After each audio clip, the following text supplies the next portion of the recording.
Hello everyone, it's Wednesday and you're watching Within the Frame, where we delve deeper into the top stories not only in South Korea but across the globe. I'm Kim Bo-kyung.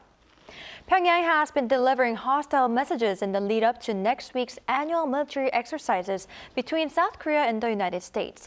Amid such tensions on the peninsula, a report by South Korea's intelligence agency says that North Korea might conduct an ICBM test on a normal trajectory, as well as test fire a new solid-fuel ICBM sometime this month or next.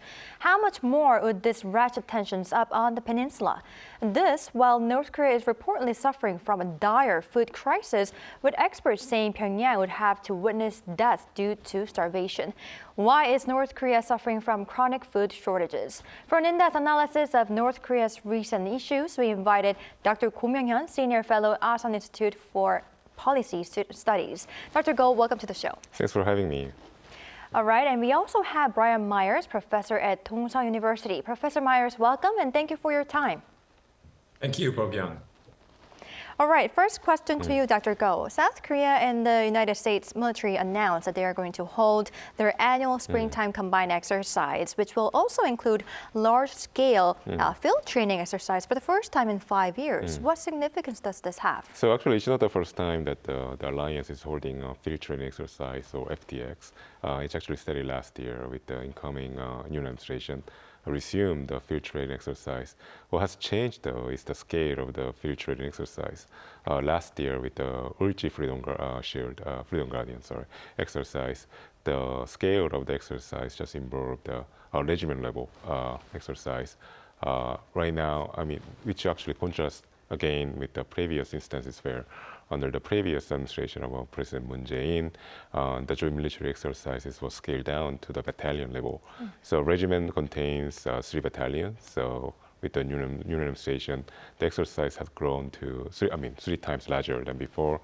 With the next week's Freedom Shield exercise, the scale is going to grow even more. This time, the unit involved will be at the level of division. So division is 10 times the size of a battalion. So in a span of just 1 year, the scale of the field training exercise has grown from a battalion level to a division level. So it's grown 10 times. And also it's going to include some strategic assets, such as the B-52 strategic bomber, which actually flown yesterday from Guam. And so this is the nuclear bomb-capable bomber that the U.S. Air Force possesses. And this deploying them to the Korean Peninsula sends a very strong message to North Korea that, it's an implied message, which is if North Korea were to threaten South Korea with nuclear weapons, then the United States is going to answer with nuclear weapons. So also there will be an arrival of the aircraft carrier Nimitz. So essentially the United States is carrying out some of the measures that both countries had announced in last year's security consultation meeting, where the United States had promised to South Korea to deploy strategic assets on a routine and constant basis. We are seeing examples of that in the joint military drills. Right, so the biggest difference from last year would be the scale of the exercise. Exactly. Right. Now, Professor Myers, North Korea is calling on the international community to send a clear signal to Seoul and Washington to halt their joint military exercises, saying such drills are not for defensive purposes, as the allies say, but rather are a rehearsal for invasion. Now, what is North Korea aiming for with such claims? Well, North Korea has been making that same claim every year for decades now. So it's hard to believe that the regime is as alarmed by these exercises as it makes out, even if they are on a slightly larger scale this time. On the other hand, they do pose a threat in as much as they force North Korea to engage in its own exercises in order to keep pace with the alliance. And that calls for an awful lot of fuel and manpower, which the regime would naturally prefer to use in other ways. So I think Kim Jong-un wants to see the alliance go back to suspending or downsizing exercises as it did for years during the Moon Jae-in and Trump administrations. Failing that, Kim at least wants the rest of the world to believe that his nuclear program is a rational defensive response to American displays of belligerence. Now, the North Koreans have made allegations about artillery shells having been fired in Paju near the DMZ. That seems to be aimed at showing that the South Koreans are breaking the spirit of the inter-Korean military agreement that was signed in 2018, in which both sides pledged to refrain from that kind of activity near the DMZ. Right, I see.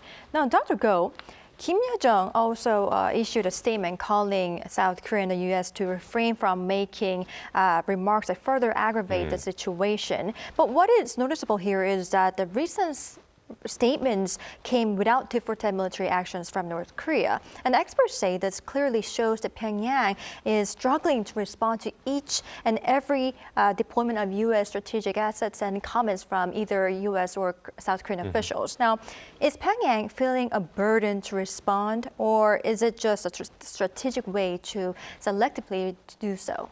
Well, it could be that could be the case indeed. Remember, like last year, North Korea had carried out 72 Right. ballistic missile launches, which is unprecedented, and that probably has affected North Korea's missile arsenal. The stockpile is probably running low, and then if they need to replenish the stockpile, there are probably challenges with procuring some of the advanced components because the North Korean missiles share probably the same design and components as the Russians' missiles. Chances that the North Koreans are probably competing for scare parts with Russians, because Russians are essentially ramping up their own missile production.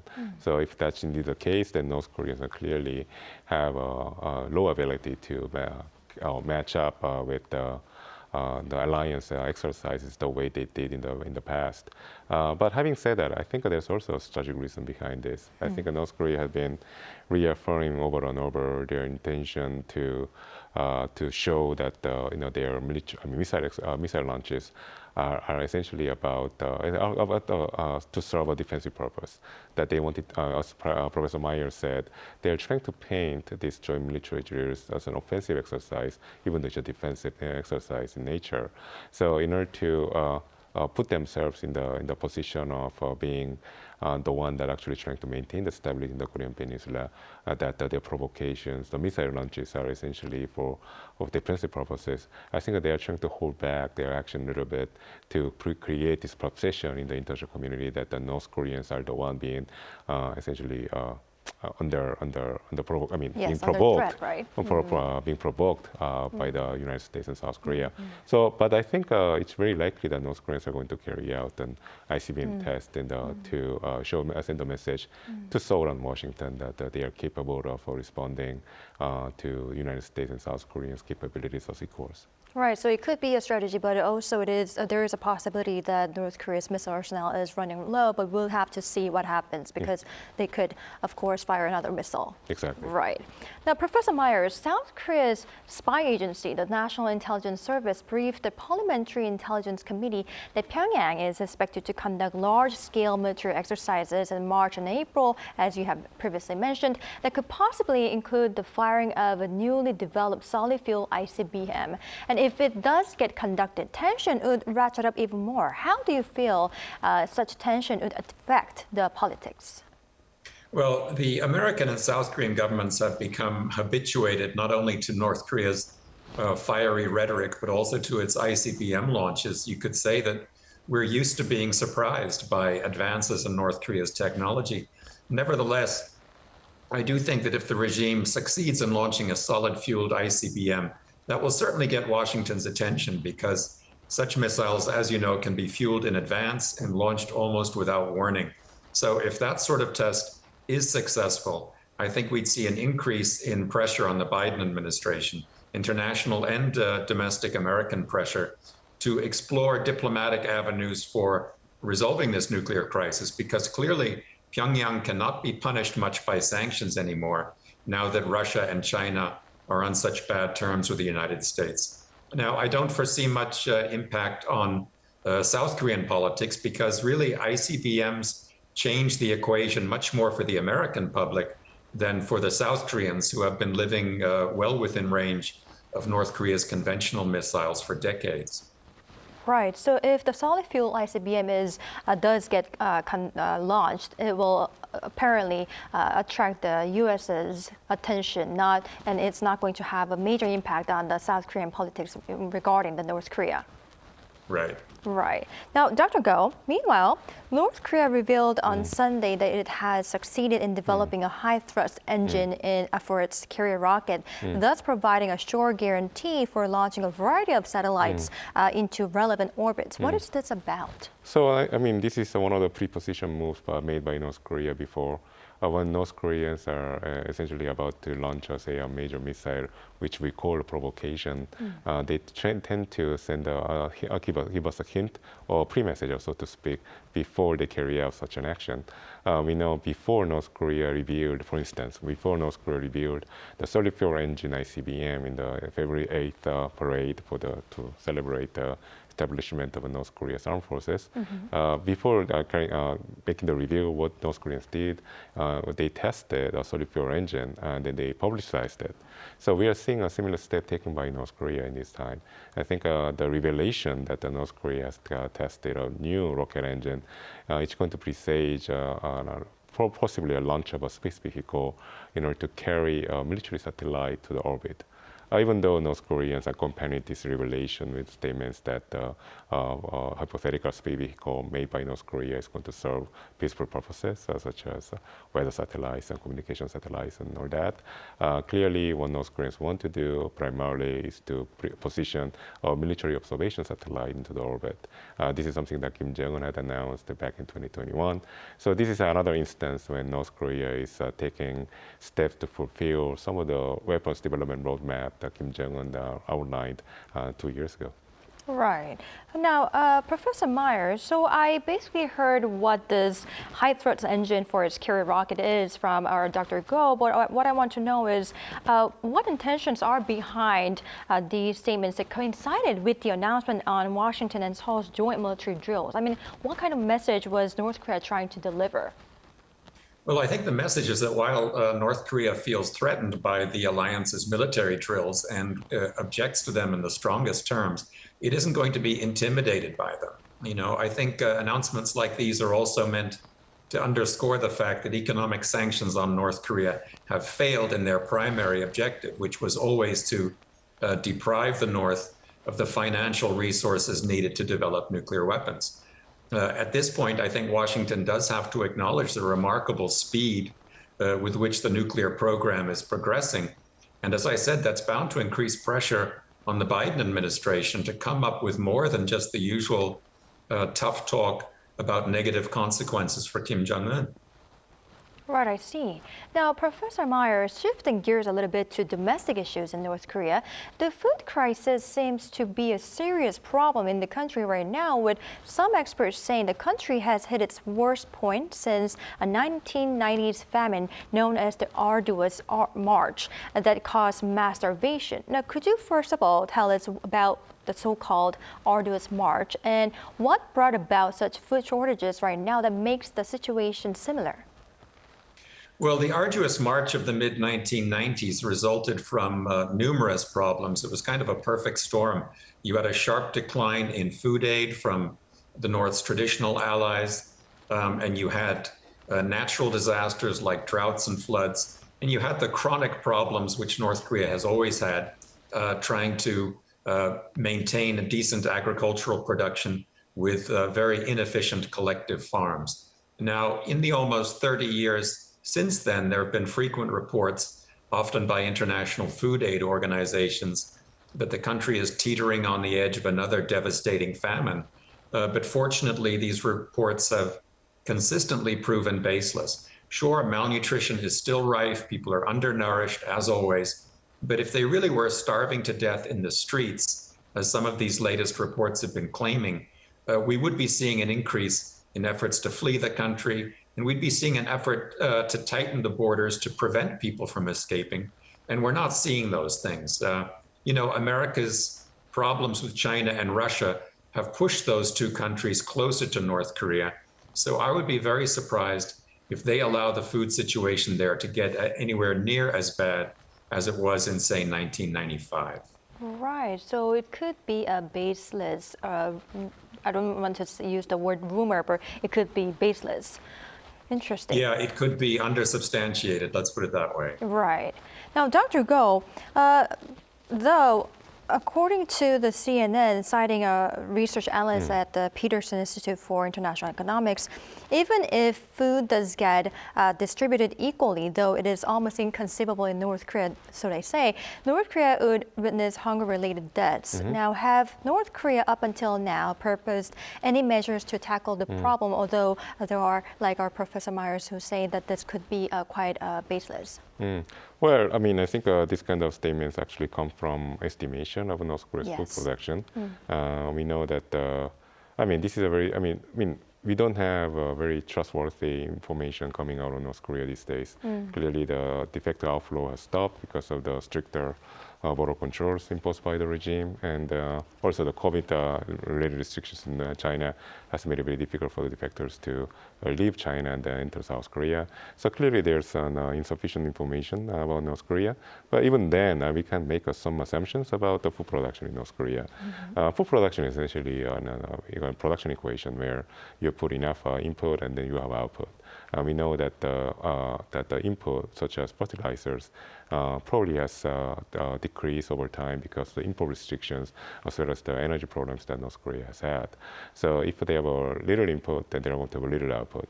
So from there, the logic dictates that the output in North Korea, food output in North Korea has probably decreased. We can corroborate some of that with the satellite images. The satellite images with analysis, we can estimate the overall production level in North Korea. And then this is done by the United States government as well as the UN agencies. So far, the estimation seems to indicate that North Korea is indeed suffering from, food shortfalls. And then I think the estimation shows that essentially you're multiplying the number of people living in North Korea, the population of North Korea, by the minimum calorie intake that each person needs in order to survive. So we are talking about bare minimum level of food. And so even if you multiply these numbers, the production estimate falls way short of the minimum requirement in order to sustain the people of North Korea. And the estimation shows that the shortfall ranges between 400,000 tons to 500,000 tons. So if this situation persists for foreseeable future, then it is going to naturally lead to starvation in North Korea. So this is something that the experts are warning right now. And we're also seeing signs coming out of North Korea from official statements, such as by Kim Jong-un, essentially asking the officials in the regime to focus on agricultural production. So you can take this as an indirect indicator that the regime indeed is thinking about food problems, which in turn we can infer from there that North Korean food production is in crisis. Right. Now, Professor Myers, North Korea has recently revised several acts, and one is on mobile phone usage, including some rules to adhere to while using phones. Now, should we deem revisions to this bill as a way to control people during this kind of food crisis?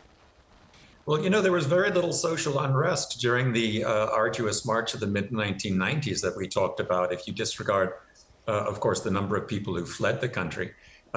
Inside the country, there was no manifestation of opposition to the regime, for the obvious reason that when people are starving, they can think of nothing but food. Now, we have seen the regime paying a lot more attention to the problem of unorthodox culture and information spreading around the country. We've seen an increased effort to isolate young people from pop cultural trends underway overseas. But I don't think this is directly the result of the food situation in the country, which, let's face it, has never been great. I mean, the regime has constantly been talking about the need to improve food production. Now, the first thing people do in a real famine is to trade their valuables for food, and that would include cell phones. So if anything, I think this recent campaign against harmful cultural influences reflects a certain economic stability. Right, interesting. Now, Dr. Go, from tackling with what it calls a rehearsal of invasion to dealing with the domestic food, shortages, if it has one, it seems there are many issues on Kim Jong-un's plate right now to cope with. What is the North Korean leader expected to focus on, and how is this going to impact or affect the peace on the peninsula? Well, there's clearly some passive tendency to North Korean strategy. as we mentioned before, North Korea is essentially carrying out step by step the weapons development roadmap that they had announced back in 2021 at the Eighth Party Congress. So that's the main strategy that North Korea is following very rigidly, I would say. And that's because Kim Jong-un is probably has assigned the highest priority to completion of the weapons development roadmap. So all other things are essentially falling by the wayside.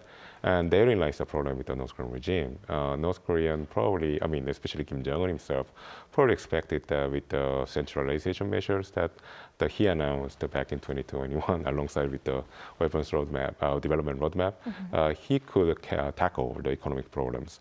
But then at the same time, this centralization measures, which they resulted in the shutting down the market system, which was so valuable in sustaining the population during the famine in the 90s, has essentially repeated the same missteps that of the 90s.